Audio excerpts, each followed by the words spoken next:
आकाशवाणी नागपूर. स्वाती सोनपेटकर आपल्याला ठळक बातम्या देत आहे. पंतप्रधान नरेंद्र मोदी उद्यापासून रशिया आणि ऑस्ट्रिया 3 दिवसीय अधिकृत दौऱ्यावर जाणार आहेत.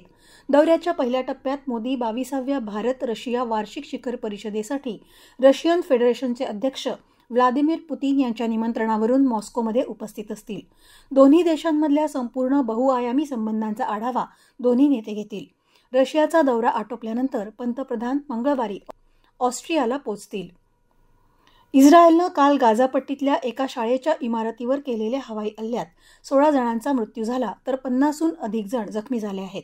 या इमारतीमध्ये हजारो विस्थापित लोक राहत होते, असं गाझाच्या आरोग्य मंत्रालयानं सांगितलं. गुजरातच्या सुरतमध्ये औद्योगिक वसाहतीत काल 6 मजली इमारत कोसळून झालेल्या दुर्घटनेत 7 जणांचा मृत्यू झाला आहे, तर एका महिलेला वाचवण्यात यश आलं आहे. झारखंडच्या देवघर जिल्ह्यात आज सकाळी 2 मजली इमारत कोसळून 2 जणांचा मृत्यू झाला तर 7 जणांना वाचवण्यात यश आलं आहे. भारताची डिजिटल आर्थिक व्यवहार प्रणाली UPI अर्थात युनिफाईड पेमेंट इंटरफेस आता संयुक्त अरब अमिरातीमध्ये सुरू होणार आहे. पंतप्रधान नरेंद्र मोदी आणि UAEचे अध्यक्ष यांनी यावर्षी फेब्रुवारीमध्ये अधिकृतपणे अबुधाबीमध्ये UPI सेवा सुरू केली होती. फ्रान्समध्ये मध्यावधी निवडणुकीच्या दुसऱ्या टप्प्याचं मतदान आज होत आहे.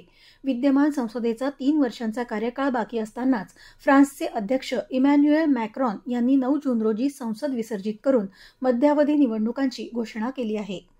भारत आणि दक्षिण आफ्रिकेच्या महिला संघांदरम्यान सुरू असलेल्या मर्यादित 20 षटकांच्या 3 सामन्यांच्या मालिकेतला दुसरा सामना आज सायंकाळी 7 वाजतापासून चेन्नईच्या MA चिदंबरम मैदानावर होणार आहे. मालिकेतल्या पहिल्या सामन्यात अवघ्या 12 धावांनी झालेल्या पराभवानंतर हा सामना जिंकून बरोबरी साधण्याचं भारताच्या संघाचं लक्ष्य असेल. दक्षिण आफ्रिकेचा संघ सध्या 1 महिन्याच्या भारत दौऱ्यावर आहे. याबरोबरच हे ठळक बातमीपत्र संपलं. नमस्कार.